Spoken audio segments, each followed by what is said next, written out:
Welcome to Inspire Campfire, a podcast where ordinary people tell their stories of extraordinary adventure. These are campfire stories meant to inspire the rest of us to light the fire within, get outside, follow our dreams, and return to tell our own stories. Ready? Let's strike the match.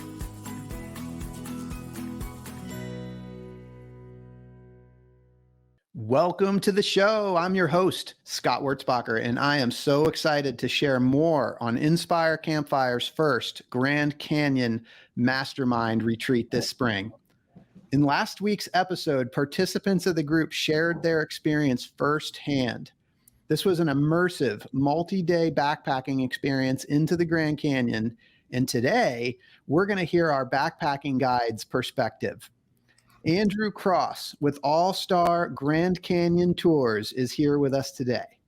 Andrew was born in my home state of North Carolina, but being from a military family, he's lived all over. His goal as a backpacking guide is to facilitate experiences that introduce people to the power inherent within the wilderness, foster a connection with the natural world and one another, and create a desire to protect these beautiful places. Andrew is multi-talented. He has a diverse background, and he was an absolute gift to our group. He's here to share his own personal story along with his perspective of our experience together in the canyon. Andrew, welcome to the campfire. Thanks, Scott. Appreciate you having me on. Thanks for the kind words. It's so good to see you again. It's been a couple of weeks since we were in the canyon together. And it was just an incredible moving experience. I don't know. What's it been like for you having been back from the experience with our group? Well, there's always, to some degree, it's a normal process of like assimilation that I'm used to now. When I was starting out earlier guiding, and you go into the backcountry and then you come into the front country, and having that transition would sometimes feel kind of jerky, and like a little bit hard, and you're like, oh, I got to get back.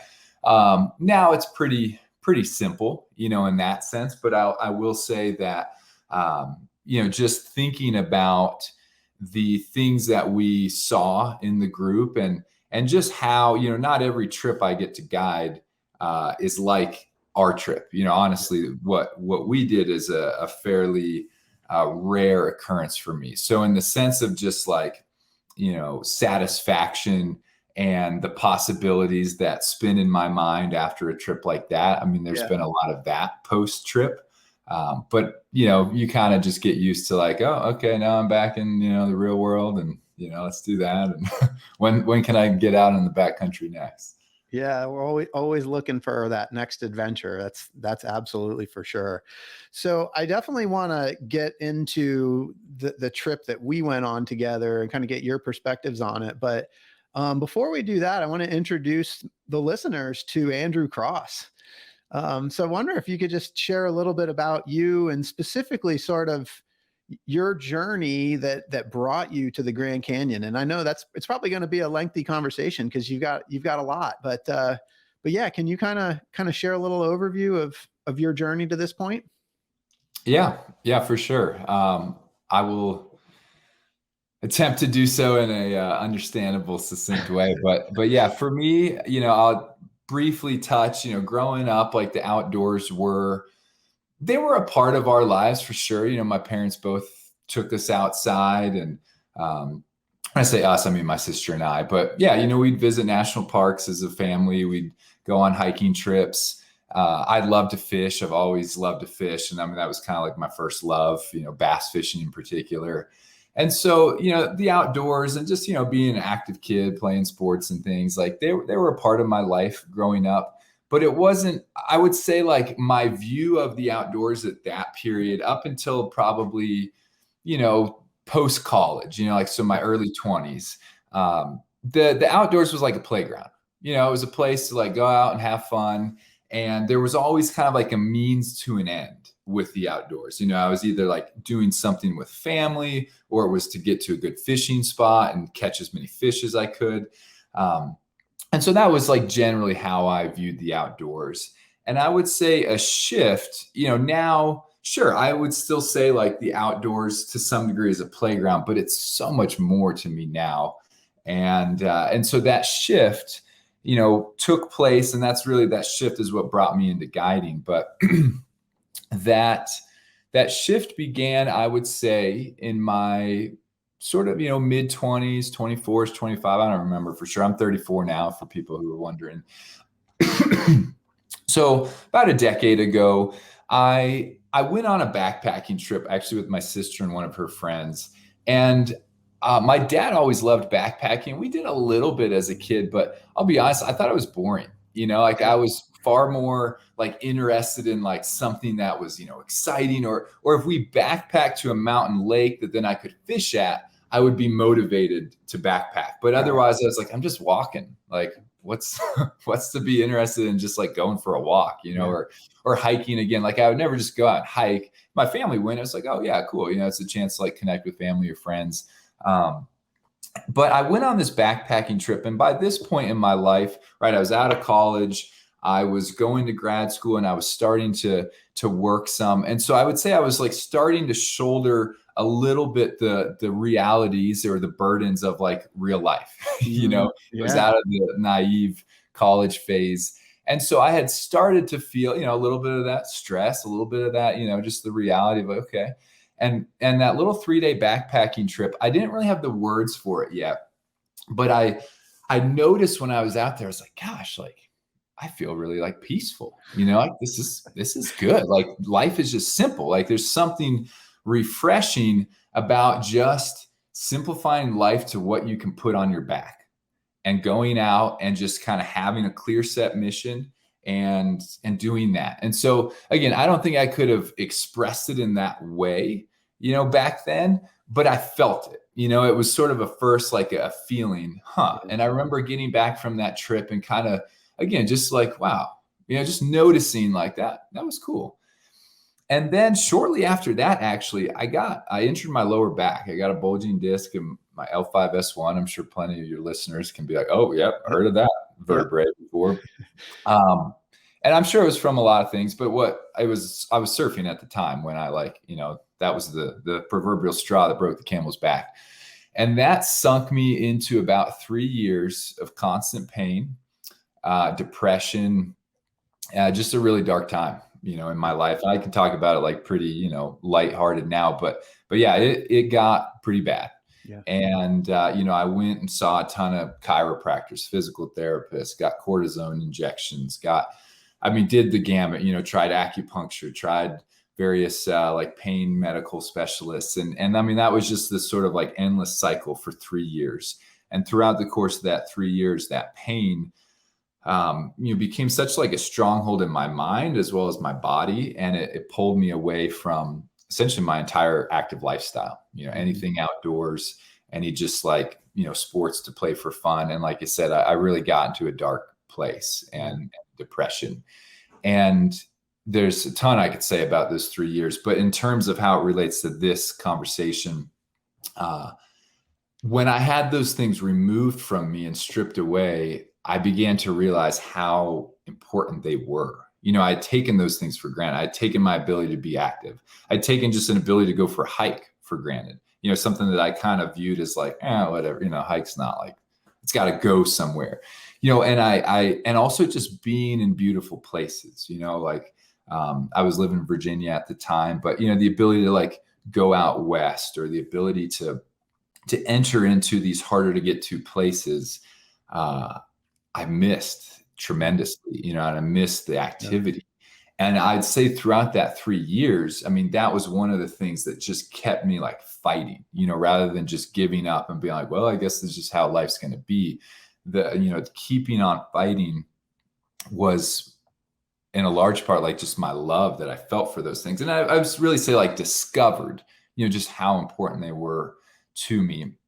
And can I stop you for a second? Because there's just like, I'm feeling this thing, like, I love how you said that, like, this is what kind of carried there was a fight in you. And it was like, these challenges, physical challenges, and the depression, and these things that were trying to grab a hold of you, but you had this this fight in you that wanted to get back to, specifically what I heard was like the hiking and like just being in the beautiful places. But like, can I ask you about that like that fight and what was behind that fight? Cause I'm thinking there's like, this light that really wants to emerge and beat these physical forces that are trying to keep you down. Yeah. I mean, I would say, even though there were many times where I felt hopeless, there was still, it was like a little, candle of hope burning inside me where it wasn't completely dead.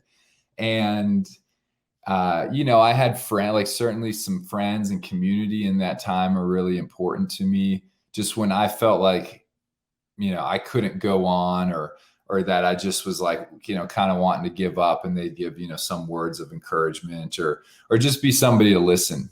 At times, like, they didn't give advice or they obviously couldn't fix me, but just being somebody I could vent to, was like really helpful. And so, yeah, I mean, I'd say it was, probably just like a God-given piece of hope that kept me pushing forward, and it certainly wasn't always easy. And I certainly didn't always feel like I was pushing forward, but yeah, I just kind of had this stubbornness of like, I'm not going to just accept that this is how my life is going to be. I love that. So when somebody calls me out for being stubborn, I'm just going to refer back to that. What you just said. I love that. Yeah. Yeah. So, sorry. So heading back to this sort of the kind of tail end of this 3-year period where you're sort of coming out the other side. Yeah. So yeah, probably a few months, I didn't know it at the time, but a few months before there was kind of this big breakthrough, I watched a documentary series by Ken Burns. It's on PBS, or was on PBS, but I think it's called America's Best Idea or America's Greatest Idea. And it's a 10-part documentary series about the creation of the national parks. Oh, nice. And so I've always loved history, so there's like history and definitely learning in that, but the cinematography and the soundtrack is just like fabulous and really moves you. I mean, that's Ken Burns is like a famous, documentary guy. Right. He's good at what he does, and undoubtedly, like, it moves you and inspires you to get out and see these national parks, to realize like what a unique idea they were back when they were, started. And I remember watching that 10-part series, just like riveted.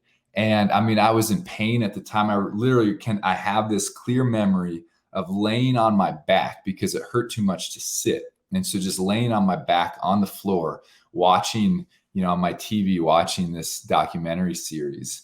And there was, in that particular moment, and there were probably a couple other moments, but I just seen the beauty, portrayed through the cinematography just moved me to tears. And I just remember like telling myself, when I get healthy, or if I get healthy, I'm going to see these places. And, and I, again, just such a longing, like such a deep longing to get out and see them and be in them. And then, so that was the winter. And at some point, a few months later, I started seeing this physical therapist, and I finally started to try some yoga. Nice. People are always like, what did it? And I mean, that's a whole, probably another conversation in of itself. But this physical therapist actually talked to me about the neuroscience and the sort of the psychological component to chronic pain. And so there was that to me, and that was like light bulbs clicking a bunch of like, wow, how much this injury has become a psychological thing for me, and almost like a, psychological barriers and strongholds. And then also just the physical reality of, hey, I've been out of healthy movement patterns for years now.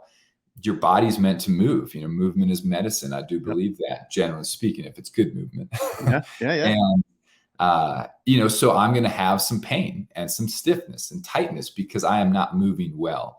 And so the combination of those things, the psychological with doing the, yoga, this like full body flexibility, mobility exercise, I turned a corner like that. Like people were like, wow, this is like, my friends were like, what is going on? Like, this is miraculous. Awesome. Like Yeah. Andrew's been in this dark hole and now, you know what? And within a matter of a few months, I was back, once from the moment I started that to 2 to 3 months, fast forward, I'm surfing again. I'm playing sports again. I'm working out again.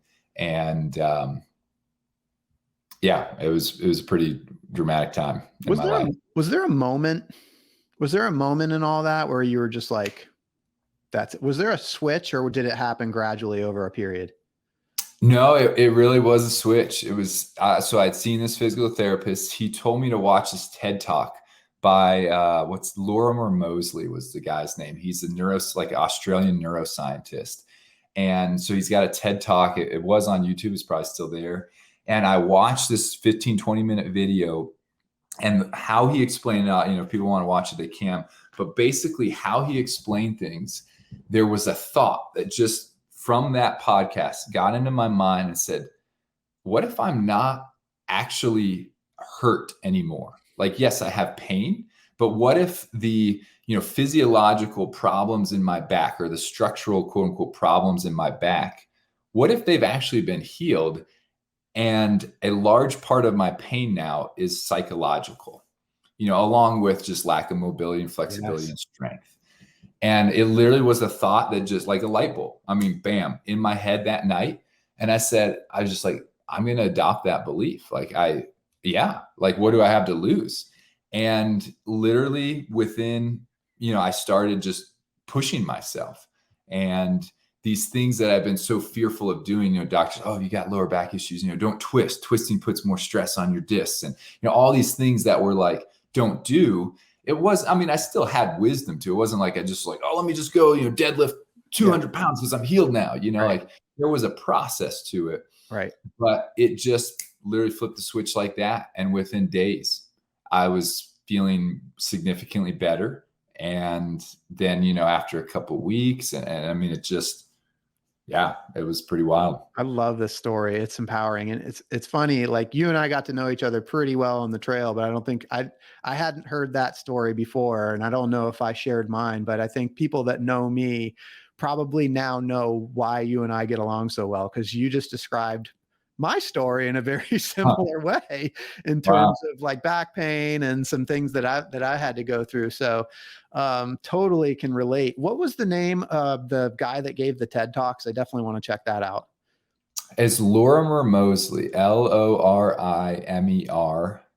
Moseley, as you think it would be spelled. I forget if there's a, MOSE or just MOS, but if you type that in, I'm sure you'll find it. Cool. So I got that in the Ken Burns, man. I got content to take in after this. This is great. Yeah. So, all right. So Andrew's back. So what happens from there? So, I'm back. I went on. So throughout this period, that 3 years of back pain, some time, before that. And then once I got, physically healthy, there was still, I was working and things, but I was a youth pastor at the time. I was running a program for about 60 to 70 middle and high school students. And, sometimes like ministry is really hard. Being in full-time ministry, sometimes people are like, well, pastor, it's kind of weird. Or like, what do you do as a pastor? You just write sermons, it's like, you do a lot more than that. And it's a difficult job, but I think for, your listeners, for, people to like connect and relate more, is the work environment that I was in. It was difficult to set boundaries. It was difficult to ever like put things away. I was in the people helping business. And so anybody that's, listening, that's a counselor, a social worker, maybe some kind of nonprofit. I'm probably missing some doctors, nurses, again, like that, where you're dealing with, real people with real pain and real issues. That has a whole nother, aspect of draining and taxing work. Obviously it's rewarding for the same reason that it's difficult. But, so throughout, I guess where I'm going with this is at that point in my life, through a combination of, just personal struggles that I had faced, with this back being one of them, this back injury, as well as like professional difficulties or just professional struggles. And then there were some like relationship difficulties and things thrown in there. At the time, had like undiagnosed anxiety and OCD. And that was, a whole nother process of discovering that, getting help with that, and being in a much healthier place with that. But it was a combination. It just felt like one thing after another, right? With the professional life, sort of a toxic leadership environment there. And, just an environment that was not certainly edifying or like helping, you along the journey. Yeah. As well as this, just these personal struggles that were just like one after another. And are you still there, Scott? I am. And your sound, and this is okay, like to take these little pauses to check in with each other. Like your sound is great. Your video, like all of a sudden just started freezing up a little bit, but I can still hear you perfectly. So, I mean, I think we're okay to just keep going. Gotcha. Yeah. You froze. And so then I was like, oh, I better make sure he's still there. Yeah. And I can hear you perfectly. So. Okay. Bummer. Oh, well, maybe it'll come back. Let me remember Yeah, it's okay.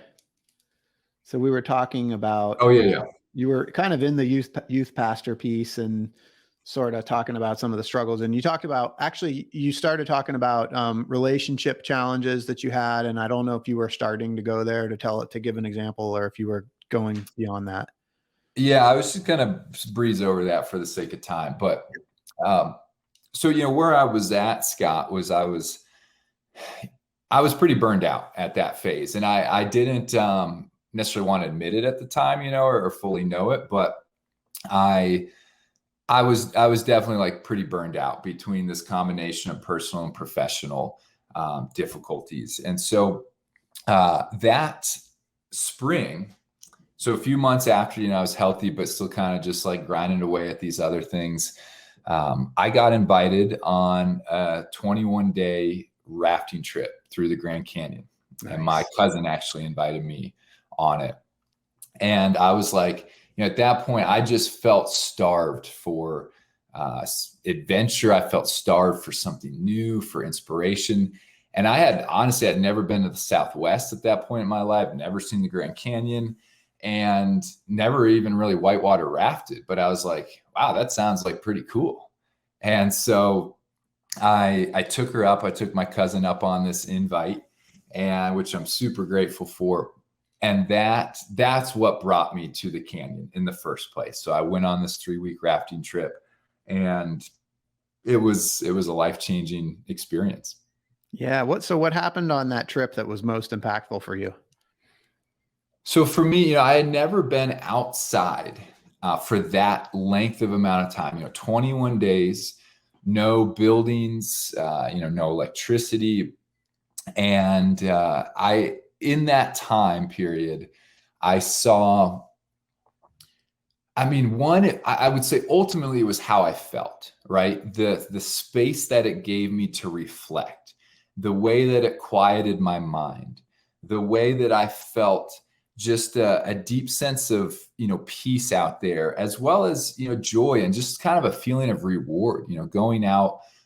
We would do sometimes, physically challenging things, but just again, the kind of like I mentioned, when I did that backpacking trip with my sister years ago, there was just a simplicity to it. And it felt really healing.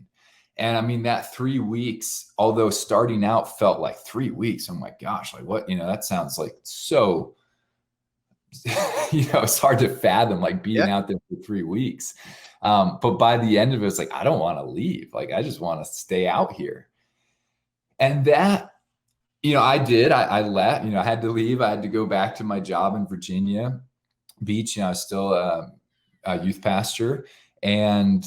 But there were a lot of seeds planted in that experience where I just said, kind of like with that backpacking trip with my sister, there were clues, right? There were these clues that I noticed, and it was in the processing work after where I began to have language for those things. But starting out, they were feelings, they were observations made by me. And, to kind of bring it, I guess, to bring that chapter to a close, I went back, I kind of had this like fire, okay, I'm going to apply these new things I've learned. I'm going to have a healthier work-life balance. I'm going to do all of these things and, kind of get out of this burnout phase that I'm in, this sort of negative, part of my life that I'm in.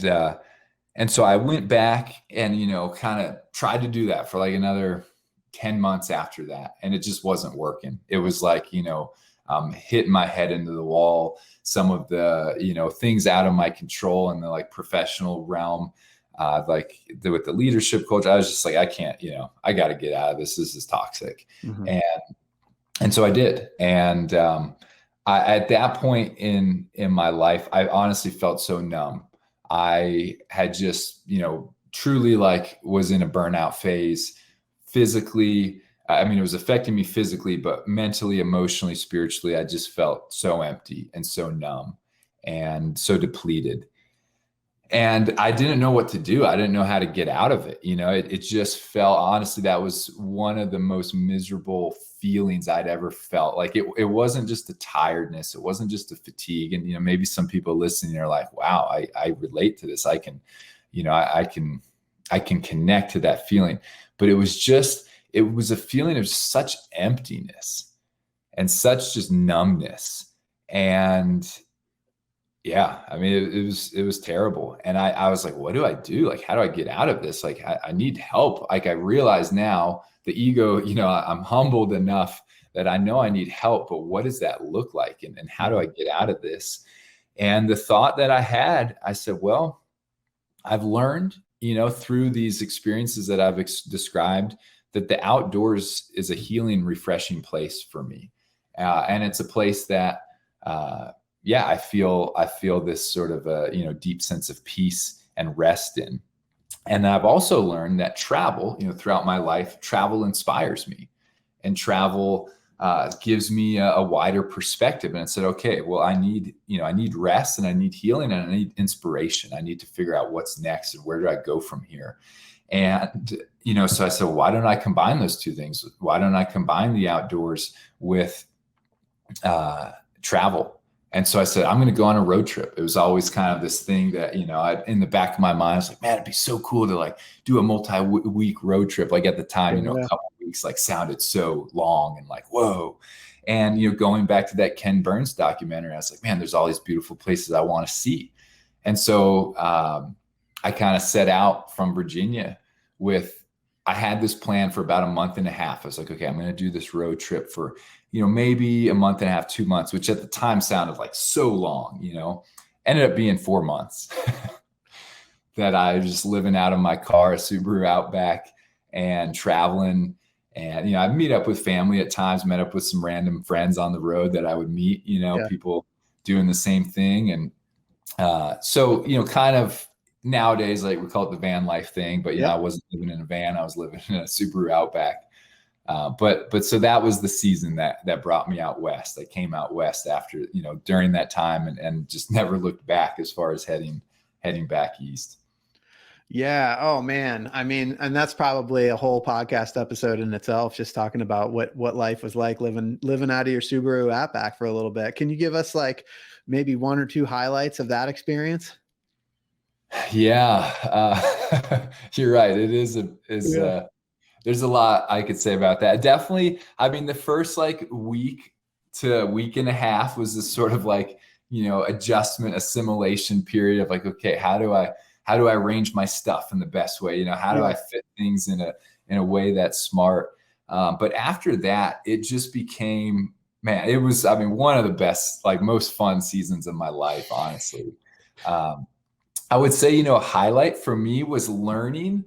At first I went into this road trip and I had things like, sort of planned out. I was okay, I'm going to spend, 2 days here, and then I'm going to camp at this campsite, and I'm going to, reserve ahead, get a camp spot here.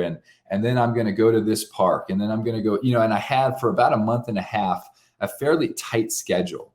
And after a couple of weeks of trying to do that, I was like, gosh, I feel like I'm a slave to this schedule. Like, I feel like I'm working again to some degree, where I feel like a slave Totally. to something outside of my control. And I, I was gaining some confidence of just like, okay, I know how to like find free campsites or sort of, get around this, or, hey, if I got to sleep in my car in the, in a Walmart parking lot once, like, okay, I can do that. Like that, these sort of fears, you realize these fears of the unknown, as you start to face them and encounter them, you realize, oh, okay, that's not really that big of a roadblock. That's not really as big of a fear, big of a concern as I thought it would be. And so after a couple of weeks, I more or less like threw that whole schedule that I had, obsessed over for months, just kind of threw it by the wayside and just started freestyling on the road, I call it. And man, that was just, it was kind of like a flow state almost. It was like a flow state of living on the road. And it was a blast. It sounds like early on you were kind of almost like swimming upstream a little bit, and then all of a sudden just figured out a way to just kind of go with it. Yeah, definitely. Yeah, that's cool. So I know that you also had a little bit of time in wilderness therapy, and so to kind of to bring this all together, where does that fit into this? Yeah, so wilderness therapy, I had gotten into guiding basically through, the quickest Spark Notes version is during that road trip. In those moments, really, I started solo backpacking in that time, just short backpacking trips, but by myself. And I had said, how numb I was. And in those moments, I began to just feel again, in the wilderness, I began to feel, and I began to just feel like my soul was being healed and restored, not to get too woo woo about it all, but I love it. Yeah. I mean, that's how it felt, and I just said, gosh, this is so profound. Like, I want to facilitate these experiences for others, because I know there's a lot of people who are, feeling like I was feeling. I know there's a lot of people on a track to that, that I could see. I could think of so many people that I knew, and I was like, man, they need this, not to mention all the, people I don't know, who need something like that. And so that was sort of the genesis of like, okay, I want to start guiding, I want to develop those skills. I want to get in, I want to see like what's out there. Cause surely, there are other guides and other people who have had something similar, an experience similar to this, and want to facilitate this for others. And so that's what got me into guiding. After I'd guided for about a year, I got into wilderness therapy. And so I was guiding more early on what we'd call like outdoor education. So there's sort of like outdoor leadership focus trips, oftentimes they're with teens, but not always with teens. And so it's kind of like a different sphere of guiding, but yeah, wilderness therapy, right? That's the therapeutic side. And because of my own personal experiences, I was like, yeah, I want to check that out. What is it like? How do these companies run these things? And so I did that, and gosh, yeah, we could have a whole podcast about wilderness therapy and both, the industry side of it, as well as, what I learned from it and what I think the takeaways to the general populace are, because, wilderness therapy is generally seen, at least in these like wilderness therapy companies, as, sort of like a last ditch effort, for people who are dealing with substance abuse or, mental health issues. And it's great. I mean, I saw truly, life transformation in that populace, in that industry. But there were a lot of times where I thought, okay, the structure of how this is run is great for somebody who's basically hit rock bottom. But what about the people who are functioning, but they're struggling with some degree of burnout, or they feel stagnant. Maybe they're not burned out, but they just feel stagnant, and they're like, okay, I feel like I'm missing something. Or there's something more. I need a chance to catch some new vision for my life. And run after something. And so that's kind of where I was like, okay, how do we bring this to the general populace? And I mean, that question, I think, is something you and I are talking about, Scott, and Absolutely. It's something I'm exploring and kind of discovering as I go. Yeah, I think it's such a good point. I mean, you talked about wilderness therapy as being something that is for, or has a tendency to be for people that have hit rock bottom. But you're right. I mean, everybody has their struggles and their challenges, and there's a place in the wild for everybody. But sometimes like we don't self-identify that until we hit rock bottom, right? But it's like being able to use our own experiences, regardless of where we are in life, like it's always healing, and everybody's got something that they're dealing with. Yeah, 100%. Yeah. So here's the cool thing, like your life journey up to this point and everything that you've shared, one could look at it and say, okay, youth pastor, then, living out of your Subaru Outback, and then doing some wilderness therapy, and you had some jobs before that. And maybe it's hard to see at the time how some of these things, like what the thread is that's kind of tying this all together. But all I can tell you is from my experience, like, we had some time to talk before this Grand Canyon Mastermind retreat, but I mean, we really got to know you on the trip. And so my experience with you is through this mastermind retreat. And what I see is this person that's brought all of these elements of life together in this very, very meaningful place. And like, we just had, I mean, it was such an impactful trip that we had together. And it was like, as I said in the intro, I mean, you were an absolute gift to us. And the multi-talented features that you brought, like not only were you just an exceptional guide on the physical journey, like keeping us safe, knowing how to talk us through, how to place our feet, how to walk down the trail, like all that piece. But, this mastermind also included the inner journey as well. And the way that we were able to kind of connect in that piece, and the depth that you brought to the inner journey as well. And I think, as a youth pastor, as being in wilderness therapy, it was incredible. And you also are an incredible chef, as it turns out. So, I guess I just want to talk about like all these kind of how all these sort of things have come together for you. Yeah. Well, thank you for the compliments.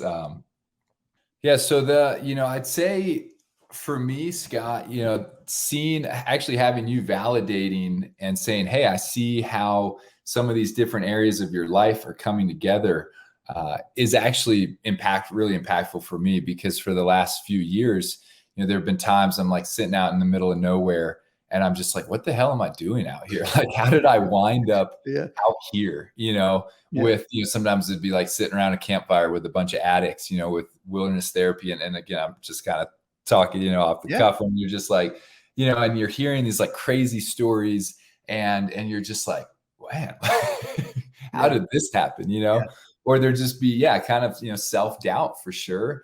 Or, just like, am I doing the right thing? Am I going in the right direction? Is this going to lead to anywhere? Like here I am, like I'm in my 30s, like guiding is generally, a younger person's industry, or a younger person's job. And I'm like, okay, what am I, where is this going? Where am I going with this? But I would say within the last year, I've started to see those threads starting to come together. And I've been having, just increased like belief. Okay, wow, I really do see how this is all coming together. And, the puzzle pieces, sometimes I describe it as like, I'm seeing these puzzle pieces coming into place. And I'm starting to potentially see that bigger picture come into view. But there's still, there's still discovery to be had, and there's still self-doubt to be faced. And so I appreciate you saying what you're saying, but I think I am starting to find a sweet spot of tying these things together, and it's pretty exciting. Well, we're super grateful. The Grand Canyon Mastermind is super grateful for all of those experiences that you had, that you were able to bring together for us. So I wonder if we could kind of pivot to our group and talk a little bit about that. I'm just curious, again, like I talked last week with the group and got their perspective and their outcomes. And I know it was transformational for all of them, but I'd love to hear just from your perspective, sort of what you witnessed. Maybe we start with like, the vibe of the group, because of course you've led lots of different groups, sort of the vibe of our group as we started, and then like, what sort of transformations that you saw take place? Yeah. So, how I would probably relate it to is this idea of the hero's journey. Have you ever heard Yes. concept? Yet another reason why listeners are now going to know why you and I connect, because we talked about the hero's journey on this podcast. Love it. Yeah, the hero's journey. I mean, you Yeah. may have talked about it before, and people can Google it, and there's some different like versions of it, you know. Yeah. But for the sake of this, mastermind trip, I've kind of processed it and viewed it, as a bit of this hero's journey. So, we had our heroes, the two couples, who came and in the start of the hero's journey, right, there's a call to a challenge, or there's a call to adventure, and you essentially gave them that call, when you created this idea of the mastermind and put it into place. And that's still the known, right? And so, I would say, like, with the group, you could tell, I mean, there were questions being asked, there was some little bit of nerves and trepidation, but I would say there was confidence too, of like, okay, we've trained, we've done our thing, we've got Scott, we've got Andrew, we've got our guide, like, okay, we're going to do this. And so there's always kind of, I don't want to call it a facade per se, or a front, because that carries like a negative connotation, but, Right. but there's always, like, I'd say with groups and with guests, there's always kind of this outward show of like, okay, maybe we're a little nervous, and I can admit that, but like, we're confident, we got this. And then the challenge starts. Grand Canyon is just such an amazing area. And part of the reason I love it so much is it's rugged, man. It's a challenge. It's probably one of the most challenging places to do a backpacking trip, in the country. Yeah. And so once we started, one of the things that makes it so challenging is you're going down, you're going down into a mile deep canyon, to a mile deep ditch, basically. I mean, it's way more than the ditch, but 5,000 feet down. So most people are used to, okay, if you're hiking, you're going down a little bit, you're going up a little bit, you're going down, and so you're using different muscles. But this is just bam, you're just going straight down for 7, 8, 9 miles, depending on what trail you are on, right. 5,000 feet. And that's a quad burner, that's a knee burner, that's it's hard, and then on the flip side, when you're coming out, it's all uphill. And so for the group, when they began to face the challenges on that first day, that's like the hero's journey. Okay, you step from the known into the unknown. And once you get into that unknown, there begins to be challenges faced. And there's, there's some self-doubt. There's, oh gosh, are we going to do this? Or, and I'd say, like, within some of the group, there were those questions probably in their minds being asked, like, oh gosh, what the hell did I get myself into here? And, and so that's how it is, right? I mean, isn't that how it is in life a lot of the times? And so I saw that, and that's where, in this idea of the hero's journey, right, there's mentor figures, there's external help that comes to these heroes that helps, propel them beyond those challenges. And so it's not only the hero discovering what's inside of them, but also, I'd say connecting with forces outside of themselves, something bigger, whether it's other people or something supernatural. And so that's where I'd say, you and I, in some ways, probably played that, a little bit of kind of mentor, outside help for the guests. And they also, though, dug into themselves, because they were all amazing people. Yep. And, had certainly, had developed themselves a lot throughout their lives, through self-awareness and through, building perseverance. And so it was this cool combination of them, really diving into themselves, as well as being open to outside help and outside advice. And so, I saw that day one certainly ended with, I mean, it was a challenge, It was. But by day two, right, we got some good food in ourselves. We got a good night's sleep. And it was like, okay, I think there's like, I could see the belief in the group of like, okay, we did the hardest part. We can do this. And it's always so amazing to see when that psychological kind of switch flips and people begin to have self-confidence and belief, what that then, I mean, one, just how that affects the dynamics of the group. People are more lighthearted. There's some more jokes, you feel it. It's a tangible thing. but also then how they began, because again, all of them are super intelligent people. They began very quickly starting to make the connections in their mind, and draw the metaphor out of it. And that for me is like one of the funnest, most rewarding parts of a trip, whether it happens on the trip or it happens after, and it's usually some of both. For me as a guide, seeing those light bulbs click is awesome. Yeah, totally. And I can't underplay one of the things that you said. Like, obviously we got to the bottom, it was hard, we were tired, and we ate, we got some food in us, right? But this is where I need to just stop for a second and plug, like, this is going to sound like an advertisement, but I need to plug you and All Star Grand Canyon Tours, because we ate so freaking well like, we ate better on the trail than I eat at home. I mean, it was awesome. Like, the planning that went into this, from your guys' standpoint, and, what you prepared for us, what you guys had packed for us. I mean, I think we were assuming we were going to be eating freeze dried stuff on the trail. And like, that was so far from the case. We were eating fresh food, fresh vegetables, like fresh. I mean, it was fabulous. And that played a huge part. It was an unexpected extra for sure. Like, but it played a huge factor in like keeping us strong, keeping us healthy, and giving us just that little bit of joy after a really, hard hike. For sure. Yeah. You never go hungry with All Star. And if you eat good, you feel good. It's as simple as that. Yeah.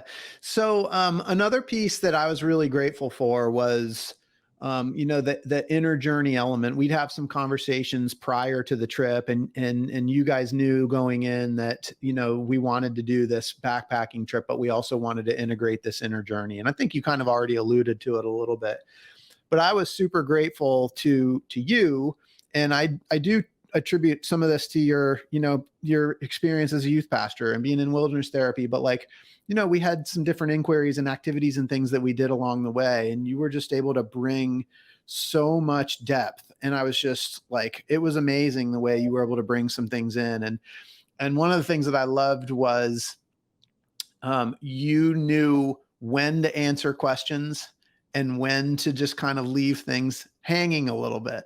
Because for the inner journey, sometimes it's like, a question might get asked and a quick answer might satisfy them in the immediate moment, but like maybe dragging some of that out and not directly answering some of those questions might enhance the inner experience a little bit. I was wondering if you could just talk about that, because you did that so beautifully. Well, thank you. Yeah. So for me, we in our modern world today, we live in this culture that is obsessed with control and certainty. Yeah.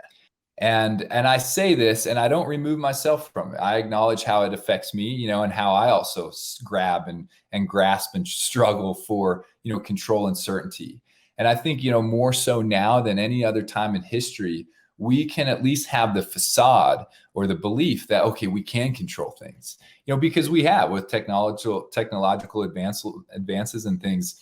I mean, sure, we can definitely control more aspects of our life and environment than any other humans have probably, throughout history.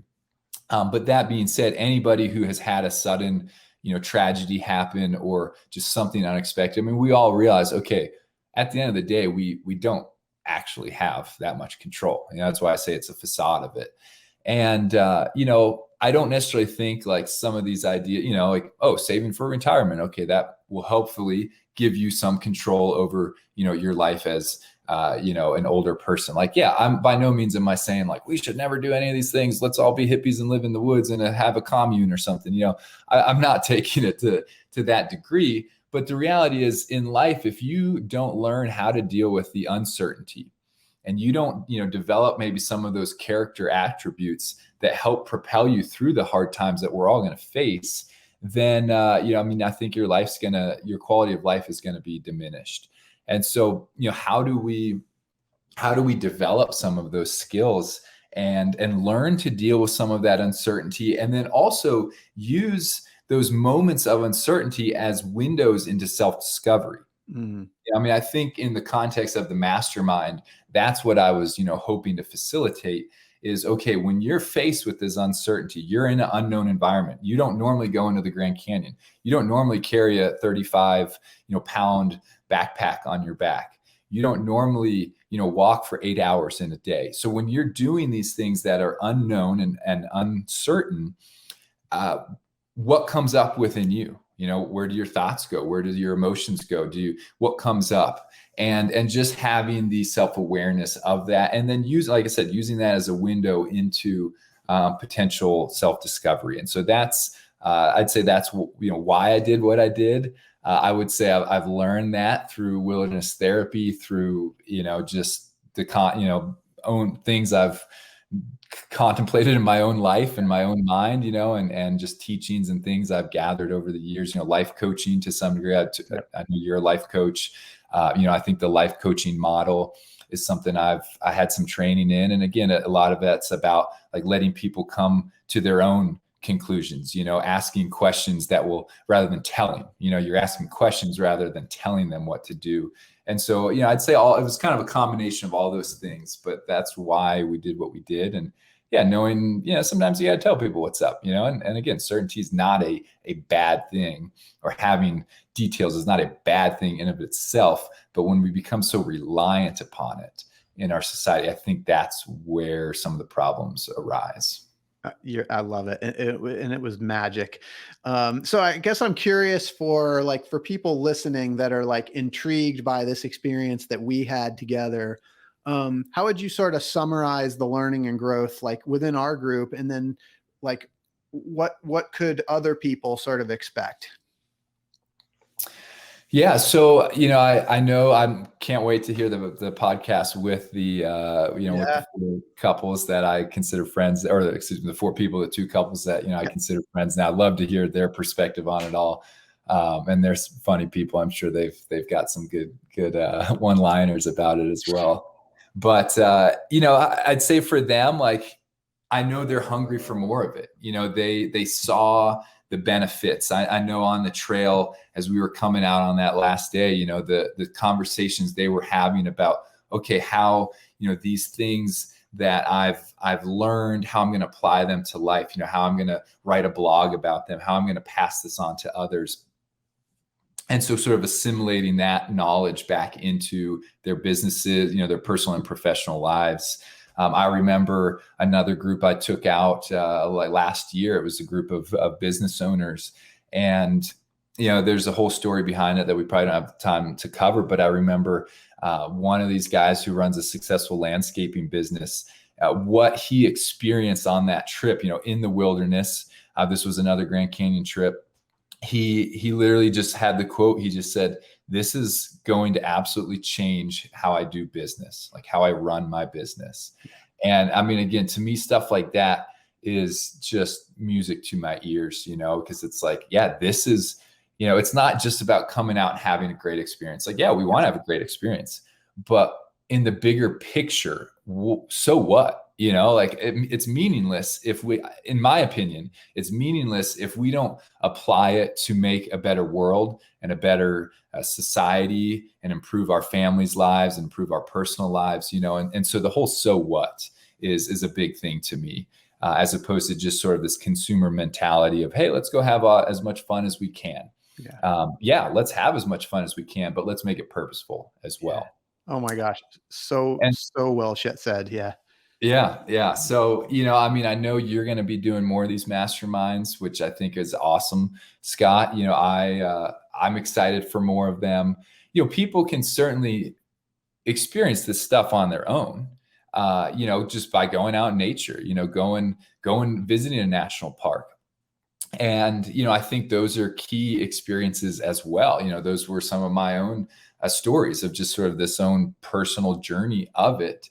And then that being said, I also think there's a lot a lot of benefit in doing it with a group, and doing it in an intentional setting like you have, created, and in, a setting that I seek to facilitate and create, because that really does create, I think, it raises the bar of what can be done when you have, people who are intentionally seeking to create and facilitate an experience like that. and sharing that with others, right? Sharing that in the context of community. Totally. Well, Andrew, you have an incredibly bright future ahead. I know that there's going to be a lot more from you. But I just am so grateful for what you brought to this experience. And I know just looking at your life up to this point, like there's so much magic there. And I know that when Hollywood gets a hold of your story, they're going to want to make a movie about your life. And when they do, what I want to know is who's going to be the Hollywood actor that's going to play you in this movie. Oh, yeah. Well, I guess I'd have to probably say Bradley Cooper. Yeah, I knew you were going to say that. Somehow I just knew. Perfect. Yeah, I mean, actually, it was funny. I think it was Gina. I forget who exactly, but somebody on the trip said, has anybody ever told you look like Bradley Cooper? There we go. And I was like, yeah, I mean, I have got that a few times, although it's been a while since I got that. So yeah, I take that as a compliment for sure. And he's a studly guy. So I guess I'd have to, I don't always see it. I'm like, I don't know if I look that good, but okay, I'll take your word for it. We're going with Bradley Cooper. What's your movie going to be called when they make this movie? I think it'd be called A Subaru Runs Through It. What? That's awesome. I love that. Play off of, the fly fishing, a river runs through it. Man, that was perfect. A Subaru Runs Through It, starring Bradley Cooper. That's a movie. That's an Oscar winner right there. I can't wait to see it. Andrew, if people want to get in touch with you or All Star, what's the best way for them to do that? So, you can Google All Star Grand Canyon Tours. I'm a big Googler. Scott, you can probably put links, and things as well. I should probably get in line with the 21st century. I don't have a LinkedIn. If people want to follow me on Instagram, I post, that's kind of my life, I'm just personal and professional life. You can follow me, andrew.m.cross. That's on Instagram. You can probably put that link in there too, Scott. And I'll send out my email address to you as well. And so people can get in touch with me. I always love to connect, with people that either can relate to some degree of my journey or, have ideas and like, wow, I really want to be on, have an experience like this. How do we make that happen? I love it. Well, just thank you again for just touching us the way that you did and just being a part of that whole experience, the physical journey, the inner journey, and for feeding us so well. It was so great. And for those listening, I hope that you've been inspired today as much as I have. I hope Andrew's story has encouraged you to listen to the voice inside that calls you to adventure, because we want to hear your story next. If you have a story to tell or just need a nudge to create one, please send me an email. We'd also appreciate it if you'd help us spread the word by leaving a review and sharing or tagging Inspire Campfire in your social media. And until next time, I want to encourage you to get outside. Thank you for listening. Andrew, thank you so much for being here. Oh, thank you so much, Scott. Thanks for being who you are, just generating these ideas.